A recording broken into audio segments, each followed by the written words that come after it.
VV national plastic chairs உடலுக்கு rest, சேருக்கு best. Sun pictures கலாநிதி மாறன் பெருமையுடன் வழங்கும் தனுஷ் நடித்து இயக்கும் ராயன் ஜூலை 26 முதல் உலகமெங்கும். சன்லேண்ட்ல சமைச்சா சக்தி தானா வரும். யார் யாரோட போனா, யார் கொண்டாட்டி யார் வச்சுக்கிட்டா, யாருக்கு எப்போ டைவர்ஸ் ஆச்சு, யாருக்கு தெரியாமல் இவங்க முதல்ல யார் வீட்டில் பூந்தா, இதெல்லாம் செய்தி வருதுல்ல. அந்த மாதிரி செய்திகளை பேச தகுதியான ஆட்களா நாம அப்படின்ற கேள்வியிலிருந்து தான் நான் பார்க்குறேன். இப்போ நான் என்ன நினைக்கிறேன்னா, திருச்சி சூர்யாவை அப்படி நான் நினைக்கிறேன். திருச்சி சூர்யாவோட மனசு என்னவா இருக்குது? அவரோட சொந்த தகப்பனார் தான். இங்கே 1000 முரண் இருக்குங்க. ஒரு தகப்பனோட தனிப்பட்ட வாழ்க்கை இப்படி வெளியே வந்துச்சுன்னு ஒரு மகனுக்கு துடிக்குமே. ஆனால் அப்படி ஒரு தம்பியோட வாழ்க்கையை, ஒரு தங்கையோட வாழ்க்கையை, ஒரு அண்ணனோட வாழ்க்கையை நீங்க பொது வெளியில வைப்பது எந்த விதத்துக்கும் நியாயமாக? எங்கேருந்து வருது இது? சாட்டை துறைமுருகனோட கைபேசியை கைப்பற்றியது யாரு? காவல்துறை. அப்ப திருச்சி காவல்துறைக்கு அந்த அதிகாரத்தை யாரு? அப்ப இது அரசோட அசிங்கம் இல்லையா? காவல்துறையோட கேவலமான தன்மை இல்லையா? இனி அங்கிருந்து தான் வெளியாயிருக்கும். இல்ல திருச்சி சிவாவுக்கு ஏன்? திமுகவில் பல பேர் ரொம்ப வருத்தப்பட்டுக்கிறாங்க.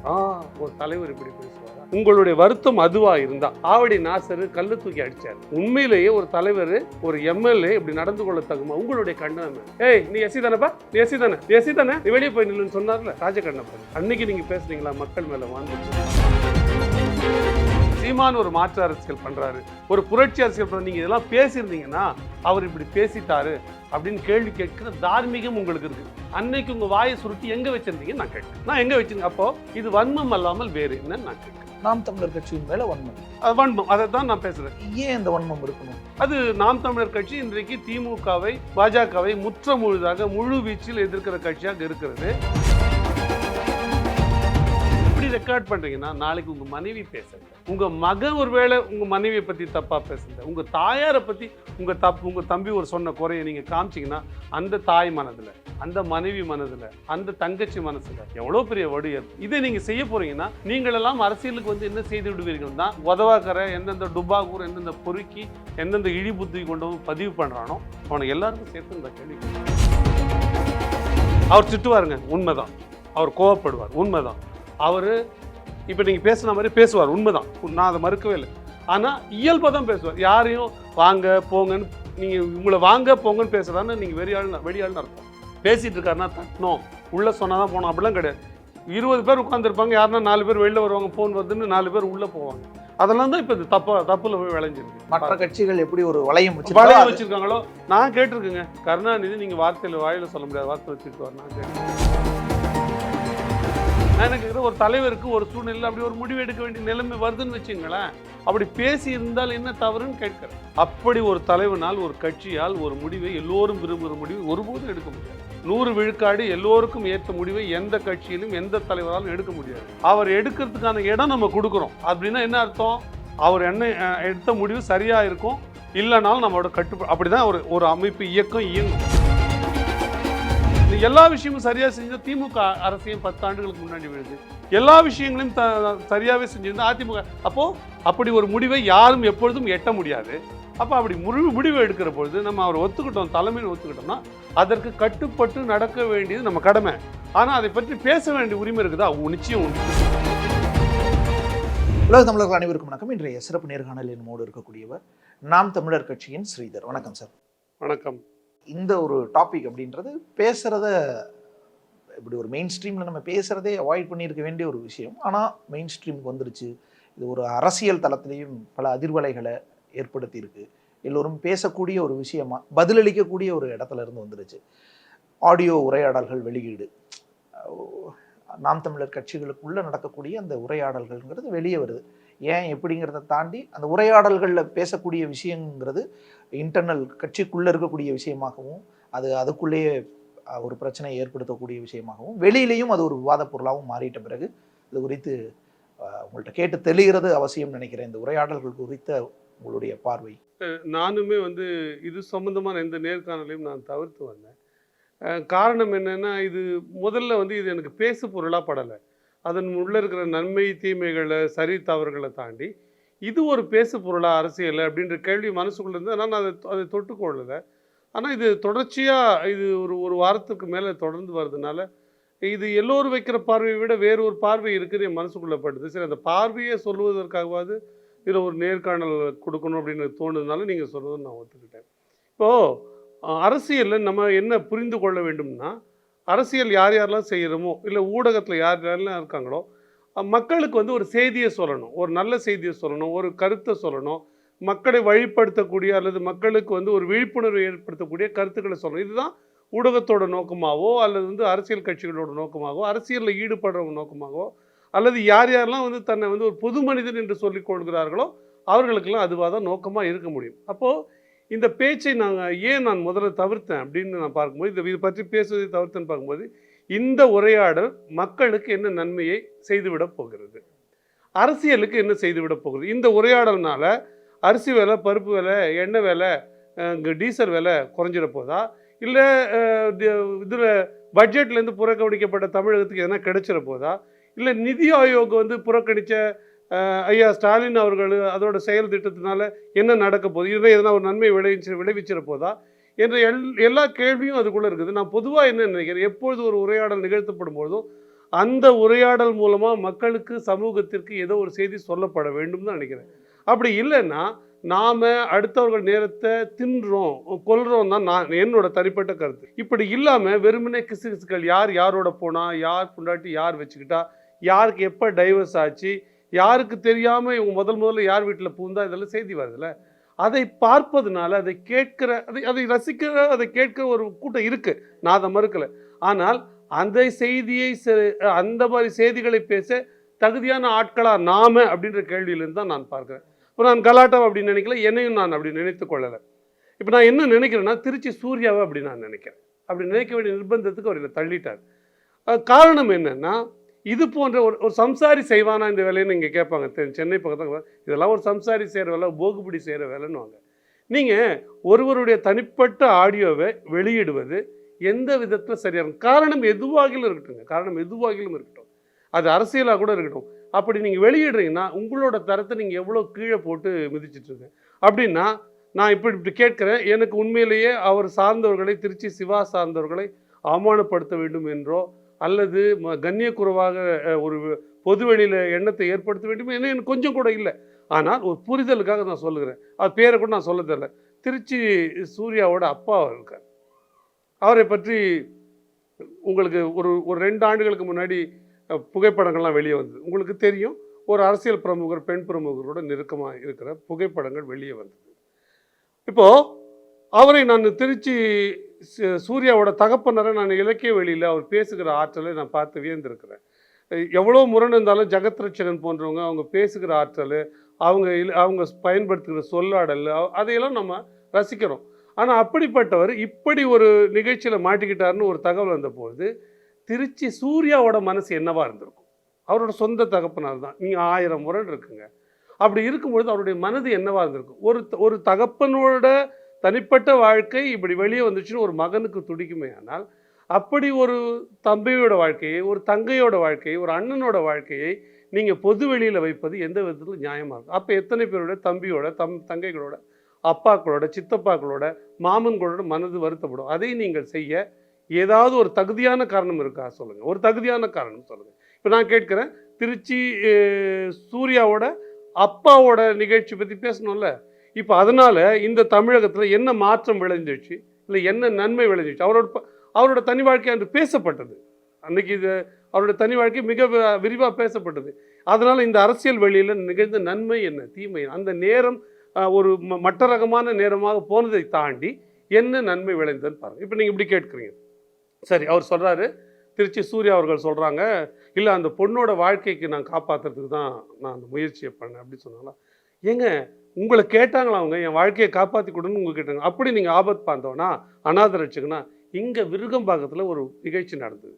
அந்த நிகழ்ச்சியில் திமுக நிகழ்ச்சி, அன்றைக்கி வந்து தமிழச்சி தங்கப்பாண்டியனர்களும் அம்மையார் கனிமொழி அவர்களும் அந்த கூட்டத்தில் இருக்கிறாங்க. அங்கே ஒரு பெண் காவலர் வந்து படக்கூடாத இடங்களில் திமுகவினால் கை வைக்கப்பட்டு நசுக்கப்படக்கூடாத இடங்கள் பொது வெளியில் நசுக்கப்படுது. நீங்கள் அவ்வளோ மாண்புள்ளவர், அவ்வளோ அக்கறைப்படுறவர்னா நீங்கள் இதற்காக நிகழ்த்திய போராட்டங்கள் எத்தனை, நீங்கள் பேசிய வீடியோவில் பேசின பேச்சுகள் எத்தனை நீங்கள் சொல்லுங்கள். அவ்வளோ நேர்மையாளராக பெண்கள் வாழ்க்கை அப்படியே இது மோசமாக போயிடுச்சுன்னு நீங்கள் கவலைப்படுற ஆட்களா? அப்படின்னா கேடி ராகவன் கார்னர் பண்ணப்பட்டாங்களே, அதில் ஒரு பெண்ணோட வாழ்க்கை வந்ததில்ல. அப்போ நீங்கள் எங்கே போயிருந்தீங்க? நீங்கள் கேள்வி கேட்டீங்க. அது பெண்ணோட தனிப்பட்ட வாழ்க்கையும் அதுக்குள்ள அடக்கம் அப்படின்றது நீங்கள் என்னைக்கு என்ன பேசுறீங்க? அப்போது இந்த ஆடு நினைதன் ஓநாய்க்கா வருத்தப்பட்ட கதையாக நான் பார்க்குறேன். அப்போ அதனால தான் நான் சொல்கிறேன் திருப்பியும், இது ஒரு சம்சாரி செய்கிற வேலையா? இது ஒரு குடியானவன் குடும்பத்தில் வாழ்கிறவன். சரி, ரோடு போடுற பொறுக்கி ஏச்ச பொறுக்கி நாய் அவன் 1008 போடும். அவனுக்கு சமூகத்தை பற்றி ஒரு வெறுப்பு, எந்த விதமான புரிதல் இல்லை. சமூகத்துக்கு அவன் மேலே மரியாதை இல்லை, அவனுக்கு சமூகத்தின் மேலே மரியாதை இல்லை. அவன் பேசுகிறாங்க நியாயங்க. நீங்கள் என்ன இடத்துல இருக்கீங்க? நான் என்ன சொல்கிறேன்னா, இதன் மூலமாக நீங்கள் அந்த இடத்தை தொட்டு விட்டதான் நான் உங்களை அரசியலாக பார்க்குறேன். நீங்கள் 1000 கருத்து முரண் பேசிய போது உங்கள் மீது எனக்கு ஒரு அரசியல் எதிரியாக ஒரு மரியாதை இருந்தது. இப்பயும் திமுகவில் பல பேர்கள் மீது நமக்கு அரசியல் எதிரியாக மரியாதையாக இருக்குது. ஆனால் இது போன்ற விஷயங்கள் பேசும்போது தான் நம்ம அவங்களுக்கு இணையாக இறங்கி பேச வேண்டிய நிர்பந்தத்துக்கு தள்ளப்படுறோம். இப்போது திமுகவில் பல பேர் ரொம்ப வருத்தப்பட்டுக்கிறாங்க. ஒரு தலைவர் இப்படி பேசுவாரா?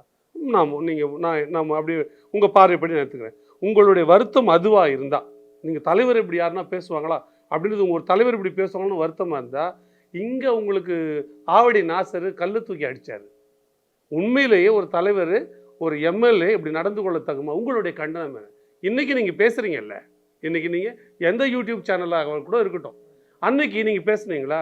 ஏய், நீ எஸ்சி தானேப்பா, நீ எஸ்சி தானே, நீ எஸ்சி தானே, நீ வெளியே போய் நில்லுன்னு சொன்னார்ல ராஜகண்ணப்பன். அன்னைக்கு நீங்கள் பேசுனீங்களா? மக்கள் மேலே வாழ்ந்து இருக்கும். ஒரு தலைவர் இப்படி பேசுறதுக்குமா? யார் பேசப்பட்டார்ன்றது ஒரு பக்கம் தள்ளி வைங்க. ஒரு தலைவனா, ஒரு எம்எல்ஏவா, ஒரு சட்டமன்ற உறுப்பினரா, ஒரு மக்களோட பிரதிநிதியாக பேசுறதுக்குமா எத்தனை பேர் நீங்கள் கண்டிச்சிங்க? அவ்வளோ அக்கறையா ராஜா? அப்படி நீங்கள் அப்படியா? பெண்களுக்கு நீங்கள் அப்படி இழிவாக நடத்தப்படுறாங்களா? நான் ஒத்துக்கிறேங்க. அவ்வளோ அக்கறை உடையவங்களா? இதே காளியம்மாள் திமுக காலிகளால், ரவுடிகளால், சாராய பாட்டிலால் தாக்கப்பட்டாங்களா? அப்போ திமுகவிலிருந்து வந்த கண்டனங்கள் எத்தனைன்னு நான் கேட்குறேன். நடந்ததா இல்லையா? நீங்கள் சொல்லுங்கள். போன தேர்தலில் 21 தேர்தலில் மேடையில் பேசிட்டு இருக்கும்போது பாட்டில் கீழேருந்து வீசி அடித்தான்ல, அப்போ நடந்தால உண்மையிலேயே பெண்கள் மீது மாண்பு இருக்கிறவங்க இருந்தால் நீங்கள் அதையும் கேட்கல. அப்போ உங்களோட அக்கறை எங்கேருந்து திடீர்னு முளைச்சி வருது அப்படின்னா, ஏதோ ஒரு சந்தர்ப்பம் அப்படி பேசுவதற்கான வாய்ப்பு வந்துடுச்சு. நாம் தமிழர் கட்சி, நாம் தமிழரை பேசுவதற்கு வேறு வாய்ப்பு இல்லை அப்படின்ற பட்சத்தில் நீங்கள் இதை பேசுகிறீங்க, நான் புரிஞ்சுக்கிறேன். நான் இன்னொன்று சொல்கிறேன், நீங்கள் உண்மையிலே அப்படி இருந்து நீங்கள் பேசுவது நியாயமாக இருக்குன்னு நான் எப்போ ஒத்துப்பேன்னா, அண்ணன் சீமான் அவர்கள் பல அரசியல் சாதனைகளை இங்கே நிகழ்த்தியிருக்காரு. ஆட்சியில் ஒரு பொறுப்பாளராக, ஒரு ஆட்சியாளராக நான் சொல்லலை. இன்றைக்கு பேசப்படுகிற பல சொற்கள், தமிழ் சொல்லாடல்கள் அண்ணன் சீமான் அவர்கள் நேரலை என்று சொல்வதை லைவ்ன்றது நேரலைன்னு கொண்டு வந்தார். அது பிரச்சாரம்ன்றதை பரப்புரை கொண்டு வந்தார். இன்றைக்கி பல பேர் பேசுகிறாங்க. இன்றைக்கி பல பேர் அந்த நினைவேந்தலுக்கெல்லாம் சொல்கிறாங்க, வீர முழக்கம் போடுறாங்க. நான் சொல்கிறது சரியாக இருந்தால் நீங்கள் என்னை திருத்துங்க, நான் சொல்கிறது தவறாக இருந்தால் திருத்துங்க. 2015க்கு முன்னாடி இப்படி நினைவேந்தல்களில் இப்படி வீர முழக்கங்கள் போடப்பட்டனா பாருங்கள். நீங்கள் கிடையவே கிடையாது. நீங்கள் 2015-16க்கு முன்னாடி இருந்து எந்த அரசியல் மேடையும் நீங்கள் பாருங்கள். அரசியல் மேடைனா வெள்ளையில் துணி கட்டியிருப்பாங்க, மேலே வட்டமாக அதில் வளைச்சி துணி கட்டியிருப்பாங்க. அதுக்கு கீழே ஒரு தலைவர் உட்காந்துருப்பார். மேலே 20 வரிசையாக சேருங்க, பின் வரிசை முன் வரிசையில் போட்டிருப்பாங்க. அதில் உட்காந்துக்கிட்டு ஒரு அரசியல் பிரமுகர் பேசுவார், கீழே மக்கள் பேசுவாங்க. அதையெல்லாம் மாற்றி மக்களுக்கு எப்போ கூரை இல்லையோ அப்போது பேசுகிற ஆட்களுக்கும் கூரை இருக்கக்கூடாதுன்னு கோட்பாடை கொண்டாந்து அதை செயல்படுத்தாங்க. இப்போ அதே அடிப்படையில் பிஜேபி போடுது நான் பார்க்குறேன். அதே அடிப்படையில் பந்தல்களை அதிமுக அமைக்கிறது நான் பார்க்குறேன், பாமக அமைக்கிறது நான் பார்க்குறேன். அப்படி மேலே கூரை இல்லாத மக்களை நேராக டைரெக்டாக பார்த்து அட்ரஸ் பண்ணுற கூரைகள் அமைக்கிறாங்க. நான் சொல்கிற தவறுன்னா நீங்கள் சொல்லுங்கள், நான் என்றைக்கும் பதில் சொல்ல தயாராக இருக்கிறேன். இது ஒரு அரசியல் மாற்றம் இல்லையா? இது பேசுபவருக்கும் தன்னை தலைவன் தரித்து கொள்ளாமல் இருக்கிறதுக்கு வருதுங்களே. மேடையிலேயே உட்காராம கீழே தான் உட்கார்ந்துருக்காங்க.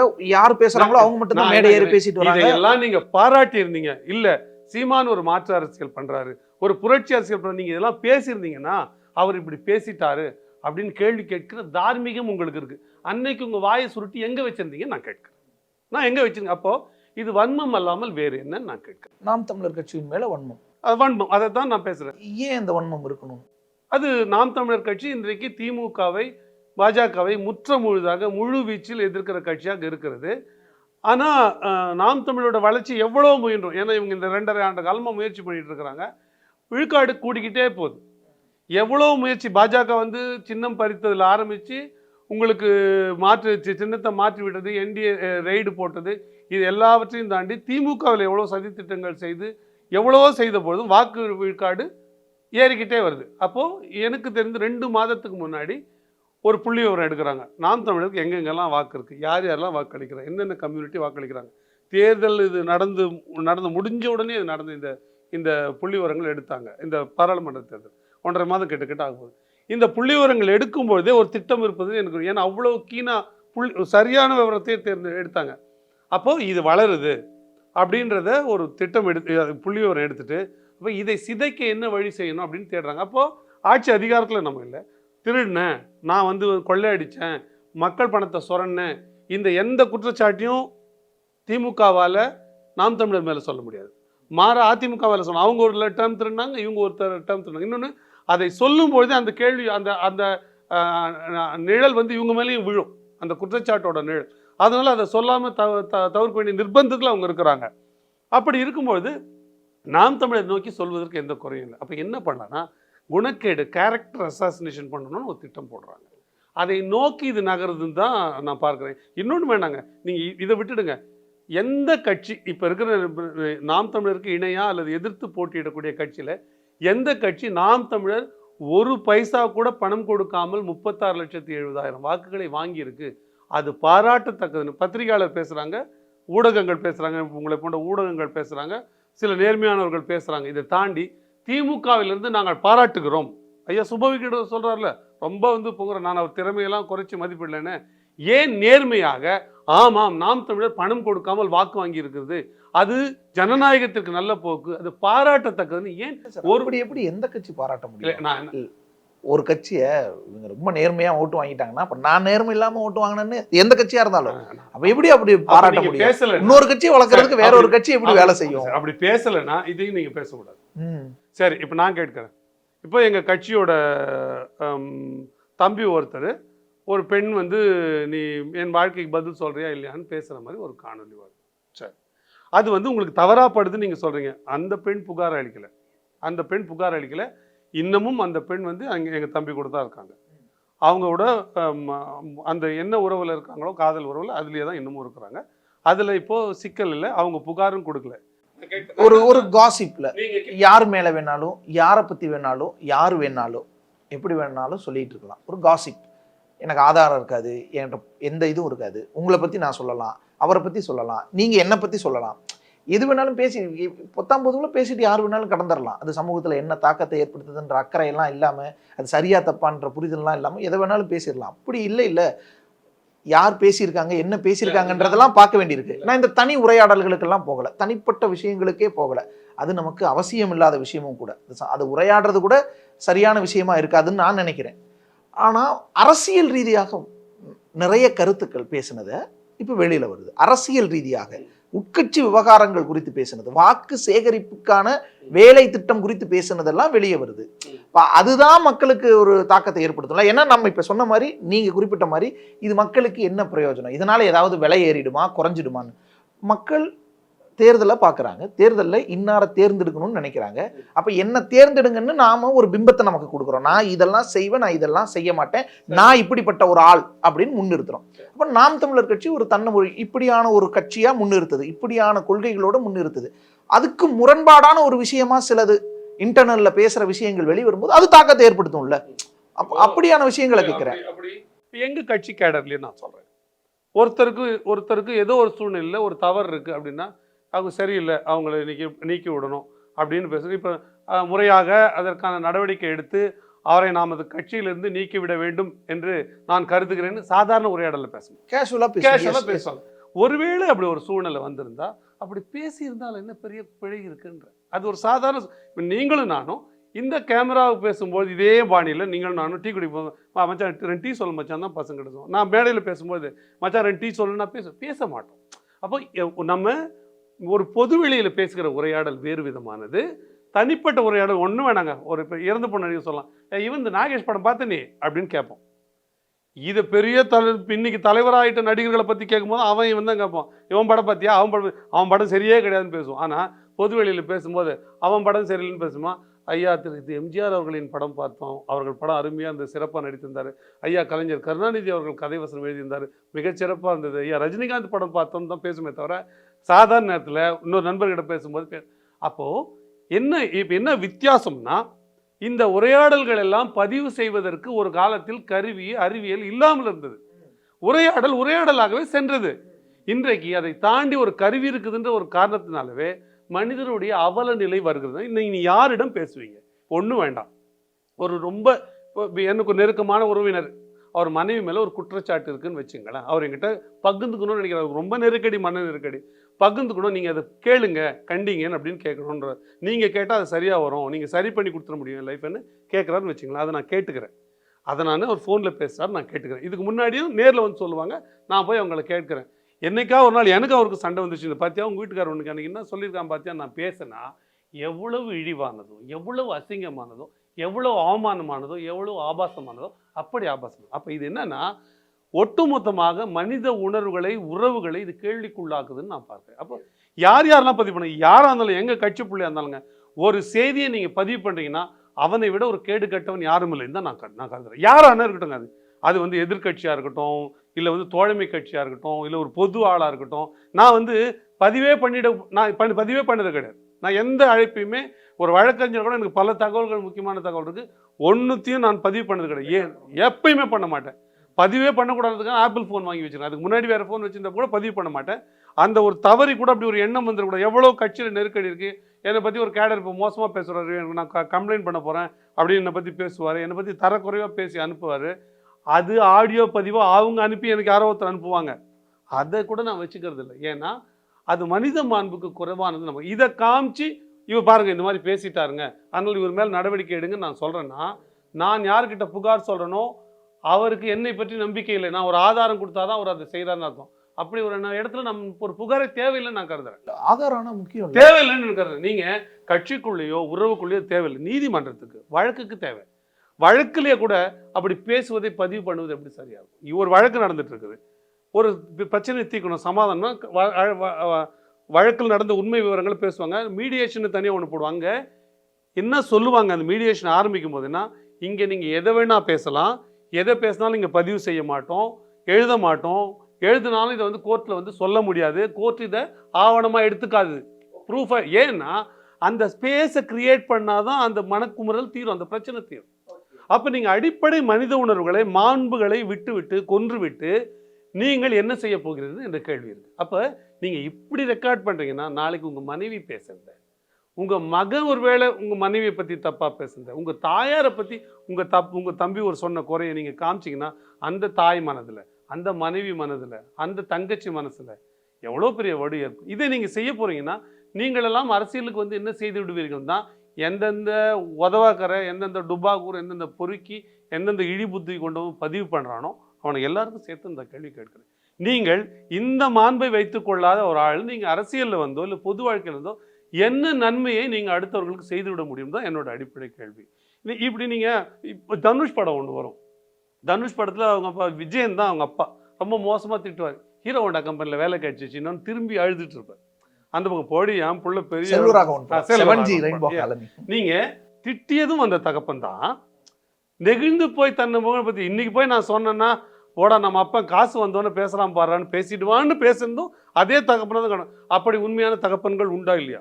பிள்ளைய நன்மையை சொல்லவே மாட்டாங்க, கரிச்சு கொட்டுவாங்க, நன்மையை போய் வெளியில் சொல்லுவாங்க. அப்படி எங்கள் தலைவர் என்ன சீமான் பண்ணுவார். ஒன்று வேணாம், ஜனவரி 26, 2020 நான் ஒரு விழாவுக்கு போயிருக்கிறேன் விழுப்புரத்தில். போனால் இவர் உட்காந்து வரிசையில் உட்காந்து சாப்பிட்ருக்காரு. எனக்கு தெரியல, நான் போன புதுசு இவ்வளோலாம் வரிசையெல்லாம் உட்காந்து சாப்பிடுவார், தலைவர்னா தனியாக சாப்பிடுவார், சாப்பிட்டுன்னு இருக்காரு. எனக்கு தெரியல, நான் போய் நிற்கிறேன், என்னப்பா என்னை விட்டு சாப்பிட்டீங்க, இடுப்பில் கை வச்சு கேட்டுருக்கேன். அப்போ தான் பார்த்தா அவர் உட்காந்துருக்காரு. டேடா அவனேடா விட்டீங்க, வாடான்னு கூப்பிட்டு அவரோட இலையை இழுத்துட்டு அதுக்கு பக்கத்தில் எனக்கு ஒரு இலையை போட்டு சாப்பாடு போகிறாங்க. வர்றதுக்கு 2 லேட் ஆகிடுச்சுன்னு கையிலேருந்து 2 கறி துண்டு எடுத்து வச்சு வர வரைக்கும் இதை சாப்பிடு அப்படின்னு சொன்னவர் தான். நேராக அங்கேருந்து வருவார், மீட்டிங்கில் உட்காந்துட்டு இருக்கிறோம், நேராக வருவார், கண்ணத்தை தட்டி கிழிட்டு போவார். எங்கள் அம்மா தாங்க பண்ணியிருக்காங்க எனக்கு, அப்படி எங்கள் அம்மா தான் பண்ணியிருக்காங்க. அப்படி பண்ணியிருக்காரு. ஒரு நாள் பாயசம் நான் முன்னாடி உட்காந்துருக்கேன், ஒரு நாள் பாயசம் ஒரு ஹோட்டலில் உட்காந்து சாப்பிட்றோம், எனக்கு பாயசம் ஊற்றிட்டாங்க, நான் சாப்பிட்டு ஒரு சிப்பு குடிச்சிட்டு வச்சுருக்கிறேன். வந்தார் அவர், என்னடா உனக்கு மட்டும் பாயசம் வச்சுருக்காங்க அப்படின்னாரு. இப்போ வைப்பாங்கண்ணா உங்களுக்குண்ணா எடுத்து அவர் குடித்தார். நான் குடிச்சதை எடுத்து குடித்தார். குடிச்சிட்டு எனக்கு ஒரு பாயசம் கொடுறா அப்படின்னு கேட்டார். ஏன் சொல்கிறேன்னா அதெல்லாம் பண்ணுறாருல்ல, அப்போ நல்லா இருக்குல்ல.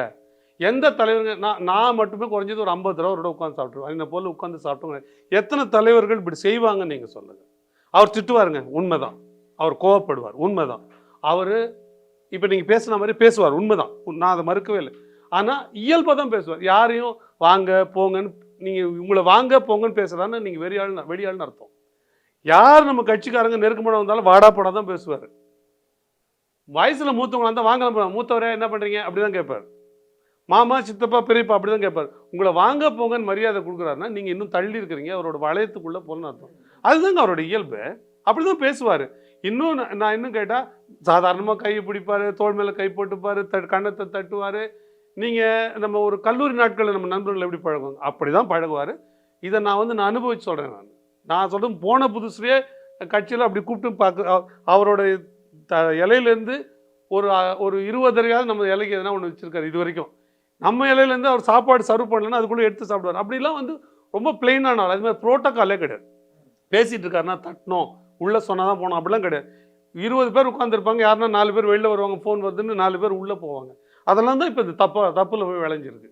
அவர் அவ்வளோ கொடுத்த சுதந்திரத்தை தவறாக பயன்படுத்தி இருக்கிறார்கள் தான் நான் பார்க்குறேன். இப்போ அதன் அடிப்படையில் பார்க்கும்பொழுது தான் நான் இதை இப்படி ஒரு இடத்தை யாருக்குமே கூட ஒரு தலைவர் கொடுக்கக்கூடாதோ. ஏன்னா எல்லாருமே நல்புத்தி கொண்டவர்களாக இருக்க மாட்டார்கள். இப்படி கெடுபுத்தி கொண்டவர்கள் இருப்பார்கள் சுற்றியும்.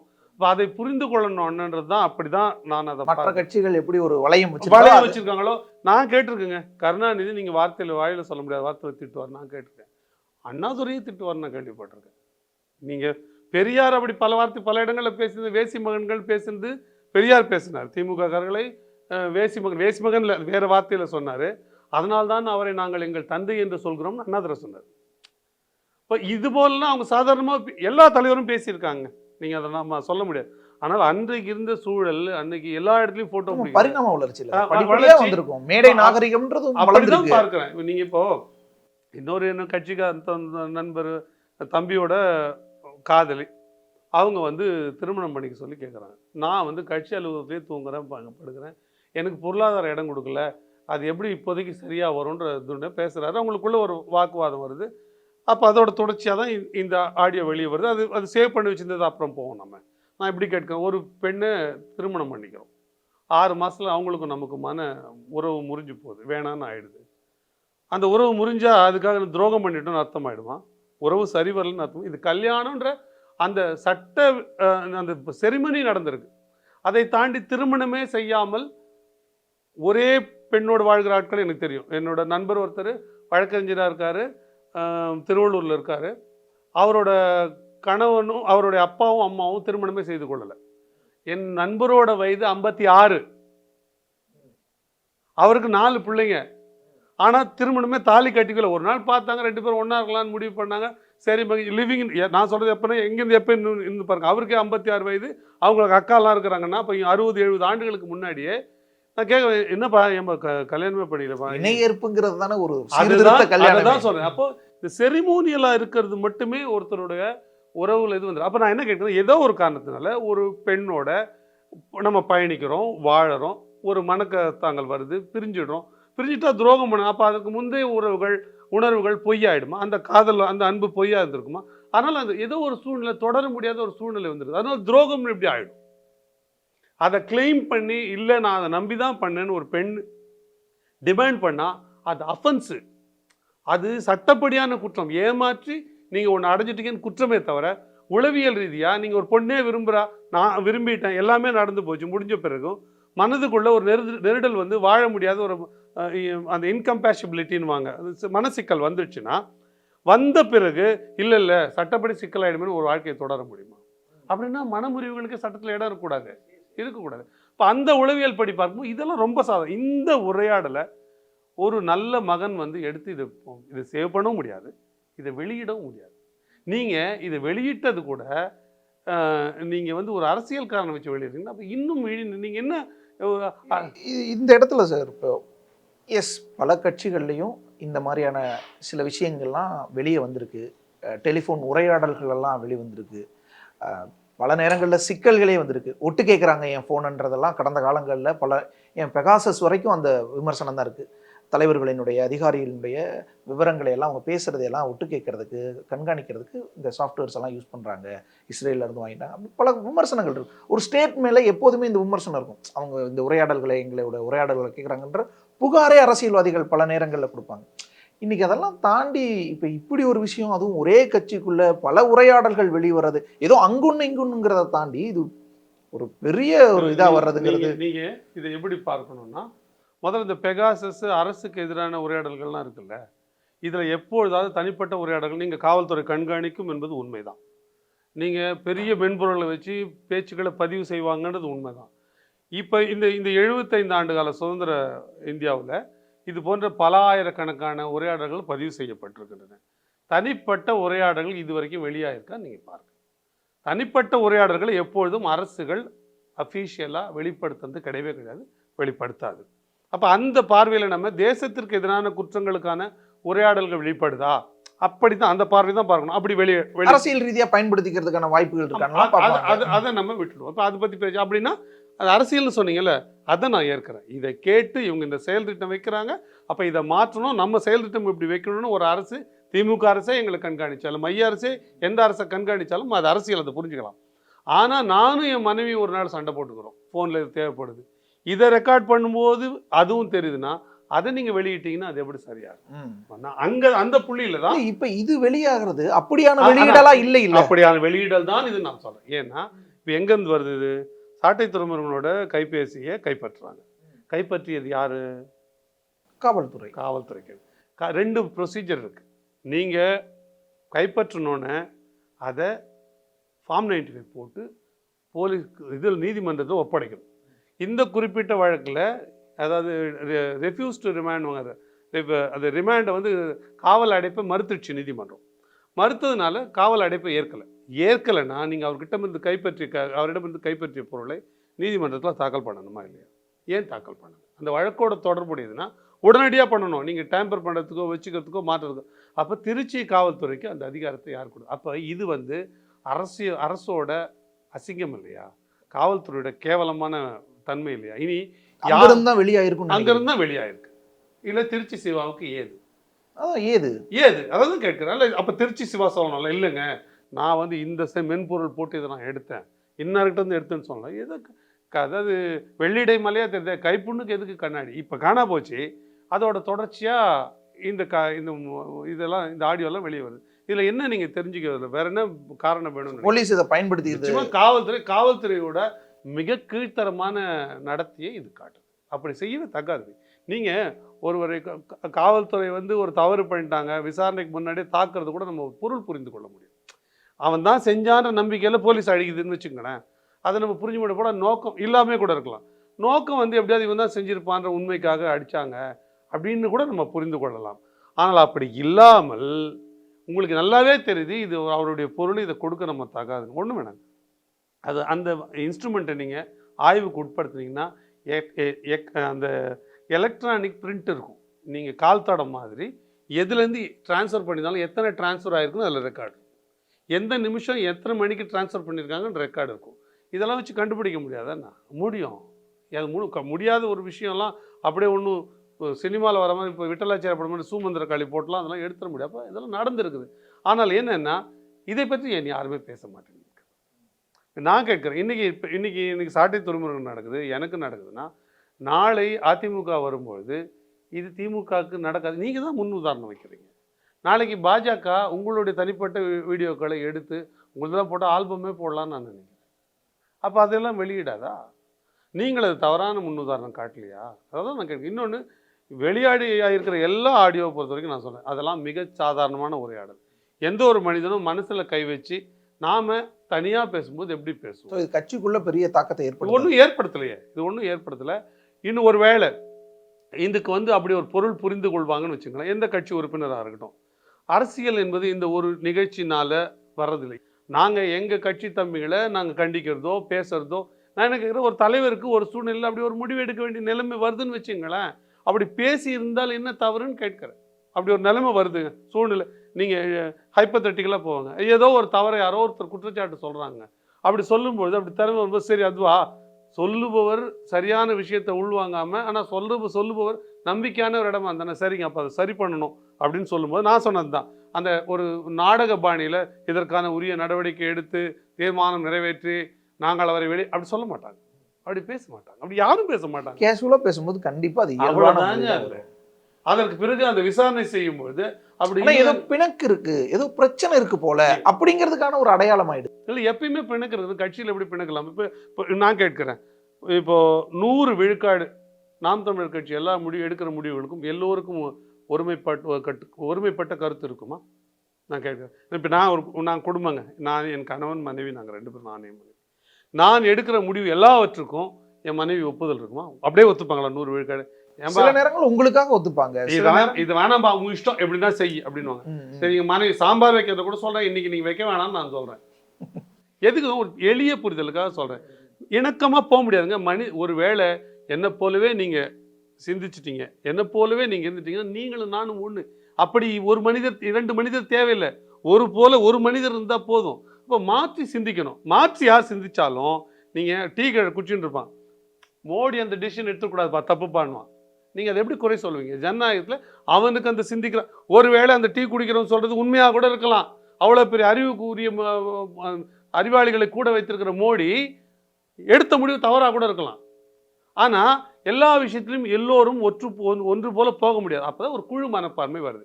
இது நீங்க முடிவு பண்றீங்கன்னா, எனக்கு விருப்பம் இல்லைன்னா நாங்கள் ஒத்துக்கிறோம். இந்த கேண்டிடேட் போட்டீங்க, எங்களுக்கு விருப்பம் இல்லை, ஆனால் நீங்கள் கட்சி எடுக்கிற முடிவு நாங்கள் ஒத்துக்கிறோம். மெஜாரிட்டி ஃபார் தட் மேட்டர் நீங்கள் சொல்லுங்கள். இப்போ நான் அட்வொகேட் அசோசியேஷனில் இருக்கேன், பார் அசோசியேஷனில் இருக்கேன். பாய்காட் பண்ணலான்னு முடிவு பண்ணுவாங்க. பாய்காட்டில் எனக்கு உடன்படவே இல்லை, அந்த காரணம் சரியாகவே இருக்காது. ஐ அப்போஸ்ன்னு எழுதுவேன். நான் இந்த தீர்மானத்தை எதிர்க்கிறேன், எழுதிட்டு எல்லாரும் பாய்காட்னா நான் உள்ளே போய் உட்காந்து மாட்டேன். நான் முரண்படுவது என்பது என்னுடைய கருத்து. ஆனால் பெரும்பான்மை எடுக்கிற முடிவுக்கு கட்டுப்பட வேண்டியதான் நான் சங்கத்துக்குள்ளே இருக்கணும். அப்போது நிறைய அறிவாளிகள் நான் பேசுகிறாங்க, நாம் தமிழ்லேருந்து போனவங்க நிறைய பேர் யூடியூப்பில் பேசுகிறாங்க, நான் அதை பார்க்குறேன். அவங்களாம் பெரிய மேதைகள் மாதிரியும் இப்படி பண்ணிடக்கூடாது, அப்படி தான் பண்ண. இது ரொம்ப எளிதுங்க. அப்படி ஒரு தலைவனால், ஒரு கட்சியால் ஒரு முடிவை, எல்லோரும் விரும்புகிற முடிவை ஒருபோதும் எடுக்க முடியாது. யாருக்கு இந்த புரிதல் இருக்கிறதோ, கட்சினா இப்படி இயங்கும், 100 விழுக்காடு எல்லோருக்கும் ஏற்ற முடிவை எந்த கட்சியிலும் எந்த தலைவராலும் எடுக்க முடியாது. அவர் எடுக்கிறதுக்கான இடம் நம்ம கொடுக்குறோம். அப்படின்னா என்ன அர்த்தம்? அவர் என்ன எடுத்த முடிவு சரியாக இருக்கும், இல்லைனாலும் நம்மளோட அப்படி தான் ஒரு அமைப்பு இயக்கம் இயங்கும். எல்லா விஷயமும் சரியாக செஞ்சால் திமுக அரசியல் 10 ஆண்டுகளுக்கு முன்னாடி விழுது. எல்லா விஷயங்களையும் சரியாகவே செஞ்சிருந்தா அதிமுக. அப்போது அப்படி ஒரு முடிவை யாரும் எப்பொழுதும் எட்ட முடியாது. அப்போ அப்படி முடிவை எடுக்கிற பொழுது நம்ம அவர் ஒத்துக்கிட்டோம், தலைமையில் ஒத்துக்கிட்டோம்னா அதற்கு கட்டுப்பட்டு நடக்க வேண்டியது நம்ம கடமை. ஆனால் அதை பற்றி பேச வேண்டிய உரிமை இருக்குதா? நிச்சயம் உண்டு. அதை அண்ணன்கிட்டயே சொல்கிற உரிமை இருக்கா? நிச்சயம் உரிமை உண்டு. அந்த உரிமையை உரிய நேரத்தில் நீங்கள் சொல்லணும்.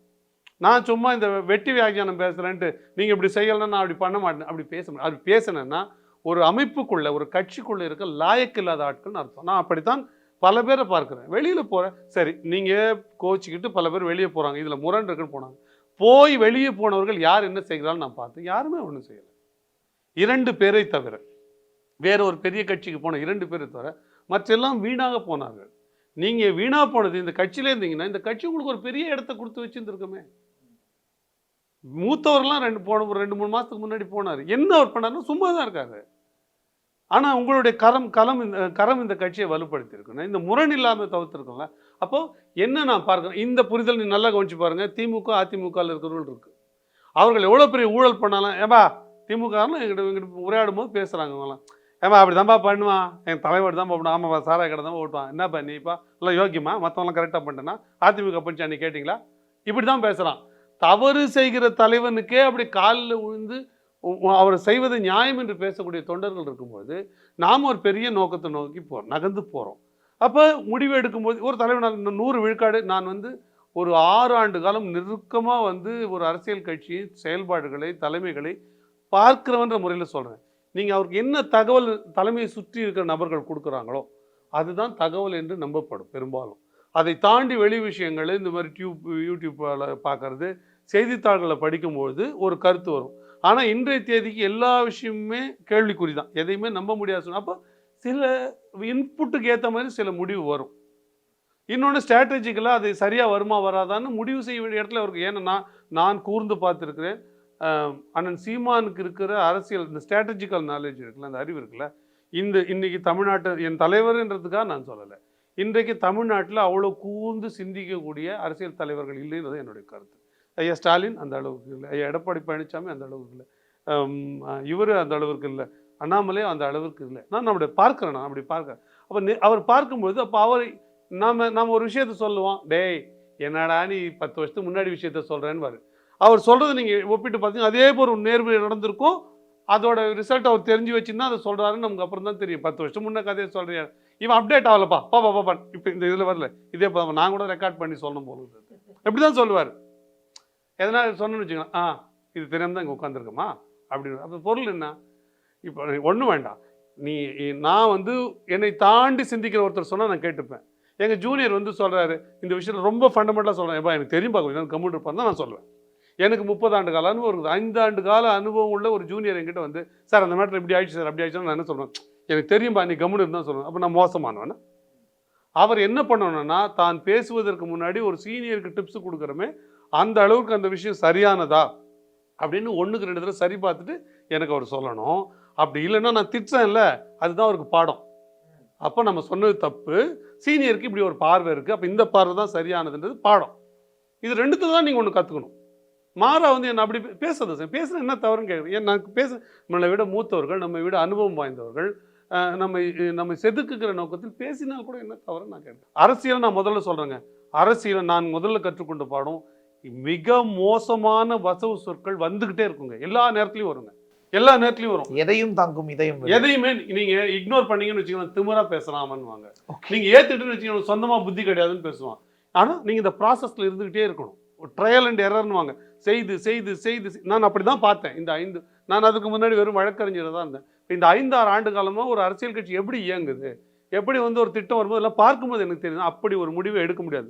பல முடிவுகள் நீங்கள் சரியாக எடுக்கிற முடிவுகளை காலம் தவறாக மாற்றிடும். காலம் தவறாக அந்த அந்த சூழல் வந்து தவறாக மாற்றிடும். சரியான முடிவு கூட, சரியான முடிவு கூட தவறாக போயிடும்.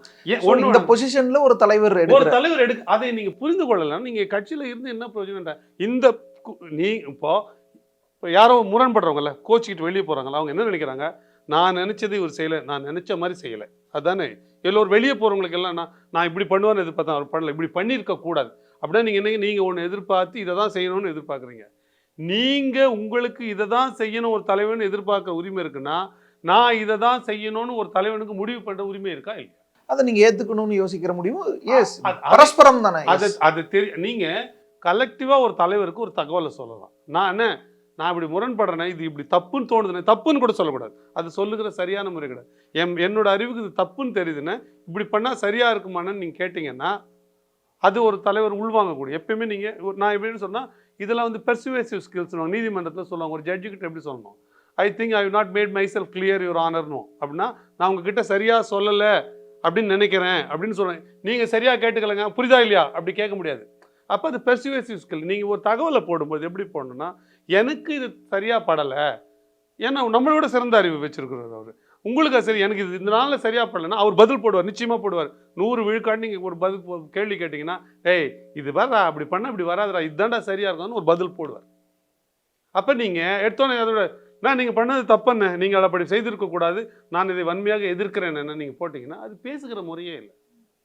நீங்கள் பார்வைக்கு இது ஜனநாயகன் பேசலாம். அப்படின்னா எத்தனை ஆயிரக்கணக்கான பேர் இந்த பதில்களை அந்த அண்ணனுக்கு அந்த தலைவனுக்கு போடுவாங்க. அது எப்படி ஒருத்தர் ரியாக்ட் பண்ண முடியும்? அப்போது இங்கே சிக்கலை என்னன்னு நான் பார்க்குறேன்னா, நாம் தமிழர் கட்சியில் இப்போ எங்கள் அண்ணனுக்கு நிறைய இடம் கொடுத்து விடுகிறான்னு நான் பார்க்குறேன். நிறைய பேருக்கு சிக்கலுக்கெல்லாம் அதுதான் காரணம். ஆமாம், நிறைய பேருக்கு உள்ளே வருவதற்கு, எந்த நேரம் வேணால் வருவதற்கு, யார் வேணால் எப்போ வேணால் அழைத்து பேசுவதற்கு, அப்படிலாம் மற்ற தலைவர்களை நான் அனுபவத்தில் சொல்கிறேன். அப்படின்னா எந்த தலைவரும் நீங்கள் தொடர்பு கொள்ள முடியாதுங்க. இப்போ கூட நான் உங்களுக்கு நம்பர் தரேன், நீ அண்ணன் நம்பர் வாங்கி நான் இந்த மாதிரி பேசுகிறேன் கலாட்டா சேனலில் நீங்கள் பேசிங்கன்னா என்னடா தம்பின்னு போடுவார். ஆனால் உங்களுக்கு தெரிஞ்சுன்னா என்னடா தம்பின்னு தான் போடுவார். இல்லைன்னா சொல்லுங்கள் என்ன வேணும்னு கேட்பார்.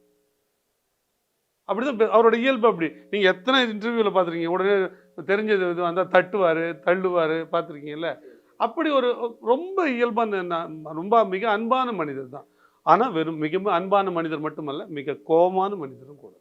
ஆனால் இயல்பான மனிதர். நீங்கள் அதெல்லாம் மறைக்கலாம் மாட்டார், சினிமேட்டிக்காலாம் அப்ரோச் பண்ண மாட்டார், இது மாற்றிலாம் பேச மாட்டார்.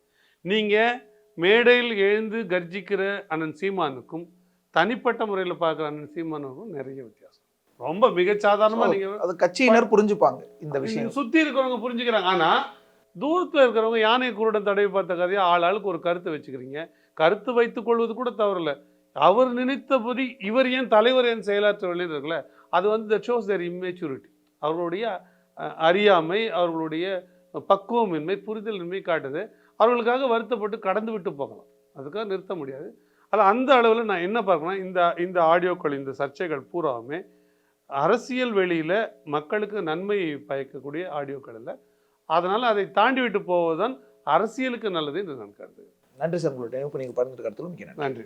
விவி நேஷனல் பிளாஸ்டிக் சேர்ஸ் உடலுக்கு ரெஸ்ட், சேருக்கு பெஸ்ட். சன் பிக்சர்ஸ் கலாநிதி மாறன் பெருமையுடன் வழங்கும் தனுஷ் நடித்து இயக்கும் ராயன் ஜூலை 26 முதல் உலகமெங்கும். சன்லேண்ட்ல சமைச்சா சக்தி தானா வரும்.